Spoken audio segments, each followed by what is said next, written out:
BJP రాష్ట్ర అధ్యక్షులు బండి సంజయ్ గారు తన పాదయాత్ర ముగింపు సభను ఉద్దేశించి మాట్లాడుతూ మరి తెలంగాణ రాష్ట్రంలో బీజేపీని అధికారం ఒక్కసారి ఛాన్స్ ఇవ్వండి అన్నా అన్నా అన్నా అని అడుక్కునే పరిస్థితి వచ్చింది. ఈరోజు నేను బండి సంజయ్కి కొన్ని అడగదలుచుకున్న. ఈరోజు బండి సంజయ్ గారు, నీవు మరి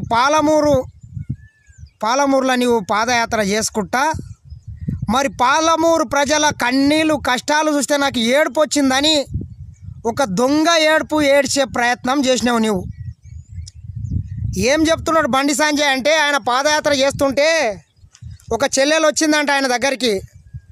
అన్నా, నేను ఇంజనీరింగ్ చదువుతున్నా, మాకు మా నాయన లేడు, మాకు ఇల్లు లేదన్నా అని ఏడిచిందంట. మరి దాన్ని చూస్తే ఈ బండి సంజయ్కి ఏడుపు వచ్చిందంట. ఇక మరి టీఆర్ఎస్ మీద కొన్ని కూతలు కూర్చిండు. దాన్ని బట్టి ఈయనది ఎట్లున్నదంటే, 100 పీనుగలు తిన్న గుంతనక్క 3 పీనుగల తిన్న నక్క మీద ఏడ్చిందంట. అట్లున్నది. టీఆర్ఎస్ వాడు సగం నాశనం చేస్తే దేశాన్ని, రాష్ట్రాన్ని, బీజేపీ వాడు దేశాన్ని మొత్తం నాశనం చేస్తున్నాడు. ఈరోజు మోడీ ఏం చెప్పిండు, 2022 వరకు భారతదేశంలో ఉన్న ప్రతి నిరుపేదకు ఇండ్లు కట్టించడమే నా లక్ష్యం అని చెప్పిండు బండి సంజయ్. ఒకసారి నీకు సిగ్గుశరం ఉంటే ఆ వీడియో విను. ఆ చెల్లెలు ఏడ్చిందాన్ని నువ్వు దొంగ ఏడుపులు ఏడ్చినావు కదా, ఎంబడే మోడీకి కానీ ఇంకా అమిత్ షాకి ఎవరికో ఫోన్ చేసి ఎందుకు ప్రధానమంత్రి ఆవాస్ యోజన పథకం కింద ఒక ఇల్లు శాంక్షన్ చేయించలేదు? అది శాత కాదు. ఏమన్నా అంటే దొంగ ఏడుపులు ఏడ్చుకుంటా, మతపరమైన చిచ్చు పెట్టుకుంటా, ఓట్ల గురించి రాజకీయం చేసుకుంటా మాట్లాడతావు. ఎందుకేలే సంజయ్ అన్న బీజేపీ కోటిని ఒకసారి చెప్పు.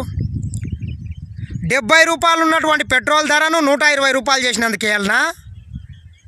50 రూపాయలు ఉన్నటువంటి డీజిల్ని 105 రూపాయలు చేసినందుకేయాలనా? అదేవిధంగా 400 రూపాయలు ఉన్నటువంటి సిలిండర్ ధరని 1000 రూపాయలు చేసినందుకేయాలనా? 100 రూపాయలు ఉన్నటువంటి ఫోన్ బిల్ని 250 రూపాయలు చేసినందుకేయాలనా? లేదా 150 రూపాయలు ఉన్నటువంటి టీవీ బిల్లుని 300 రూపాయలు చేసినందుకేయాలనా? ఏం పొడిచిందన్న బీజేపీ? ప్రధానమంత్రి దేశ సంపదను మొత్తం దోసి అంబానీలకు, అదానీలకు కట్టబెట్టి కరోనా సమయంలో ప్రపంచం మొత్తం వెలవెలబోతుంటే గుజరాత్ పారిశ్రామికవేత్త అదానీ ఈరోజు ప్రపంచ కుబేరులో నంబర్ 1 స్థానానికి ఏ రకంగా పోతాడు సంజయ్ సాబ్? చెప్పు. ప్రధానమంత్రి ఉన్నది గుజరాత్కేనా? తెలంగాణ కాదా? మిగతా రాష్ట్రాలకు కాదా? దేశ సంపదను మొత్తం దోసి ఒక గుజరాత్కు, ఉత్తరప్రదేశ్కు, మరికొన్ని బీజేపీ పాలిత ప్రాంతాలకు పంచుతున్నాడు కానీ మిగతా రాష్ట్రాలను చిన్న చూపు చేస్తున్నాడు. ఈ బీజేపీ 8 సంవత్సరాల కాలంలో తెలంగాణ రాష్ట్రానికి తెచ్చిన నిధులెన్ని, మనం కట్టిన పన్నులెన్ని, ఇక్కడ మీరు పొడిచిన అభివృద్ధి ఏంది, ఎన్ని రోడ్లు వేసిండ్రు, ఎన్ని ప్రాజెక్టులు కట్టిండ్రు, ఎన్ని సంస్థలు తీసుకొచ్చిండ్రు, ఎన్ని కంపెనీలు తెచ్చిండ్రు, ఎన్ని విద్యా సంస్థలు తెచ్చిండ్రు, అది చెప్పు సంజయ్. ఒట్టినే దొంగ ఏడుపు, ఒగలేడుపు ఏడవకు. అభివృద్ధి చేయి.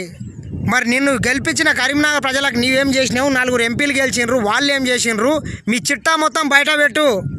ఒట్టిగా కులాల మధ్య, మతాల మధ్య, ప్రాంతాల మధ్య పంచాయతీలు పెట్టి దొంగ నాటకాలు ఆడి భాగ్యలక్ష్మి టెంపుల్ ఇంకోటి రెచ్చగొట్టే మాటలు మాట్లాడకు సంజయ్. ఏమన్నంటే మీరు ఈ దేశ యువతకు నేర్పింది నీవు కానీ, మీ కేంద్ర ప్రభుత్వం కానీ ఏం నేర్పిందంటే, కాంగ్రెస్ స్థాపించినటువంటి ప్రభుత్వ రంగ సంస్థలను మొత్తం అమ్ముకొని ఈరోజు దేశాన్ని సర్వనాశనం చేసి ఎటువంటి జ్ఞానం లేనటువంటి ఒక వ్యక్తి ఈరోజు ప్రధానమంత్రి పీఠంలో కూర్చొని దేశంలో సంపద సృష్టించకుండా కాంగ్రెస్ స్థాపించిన ప్రభుత్వ రంగ సంస్థలను మొత్తం అమ్ముకొని ఈరోజు దేశాన్ని నడిపే పరిస్థితి తీసుకొచ్చింది. కాంగ్రెస్ పార్టీ 70 సంవత్సరాల చేయనటువంటి అప్పులని ఈ 8 సంవత్సరాలలో మీ మోడీ చేసిండు. గతంలో చెప్పేవారు ఊళ్ళల్లో తల్లిదండ్రులు, తాత ముత్తాతలు కష్టపడి భూములు కొంటే ఈ లంగ కొడుకు తాగితే నీకు అలవాటు పడి భూములు మొత్తం అమ్ముకుంటున్నాడని మా తాత వాళ్ళు గిట అనేది. ఈరోజు యువతని గిట ఉద్దేశించి ఆ రకంగా ఉంది ఈరోజు మోడీ పరిపాలన. మొత్తం అమ్మేసిండ్రు. నెక్స్ట్ జనరేషన్ బతకడం గిట కష్టమయ్యే పరిస్థితి తీసుకొచ్చిండ్రు ఈరోజు బీజేపీ వాళ్ళు. భారతదేశంలో ఉన్నటువంటి యువతకు మీరు ఏం నేర్పినరంటే, వందే మాతరం, జై శ్రీరామ్, అంతే మీరు నేర్పింది, అంతకు తప్ప మీరు ఉద్ధరించింది ఏం లేదు. యువత జీవితం సర్వనాశనం అయిపోతుంది. వాళ్ళ జీవితాలేంది, నెక్స్ట్ జనరేషన్కు కావాల్సిన కనీస అవసరాలు కల్పించకుండా ఈరోజు రెచ్చగొట్టుకుంటా యువతని మొత్తం తప్పుదో పట్టించి ఈరోజు దేశాన్ని మొత్తం సర్వనాశనం చేసే పరిస్థితి తీసుకొచ్చిండ్రు. ఈ బీజేపీని బొందబెట్టపోతే ఈ దేశానికి బీజేపీ పెద్ద దరిద్రం.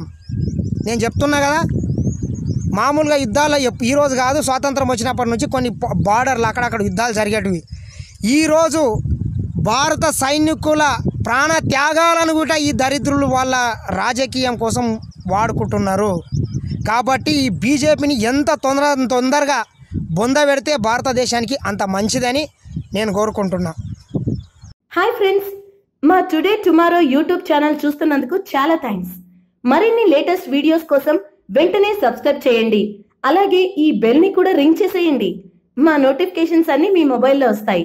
అలాగే మా వీడియోస్ మీకు నచ్చితే లైక్ చేయండి, షేర్ చేయండి, నచ్చకపోతే కామెంట్ చేయండి.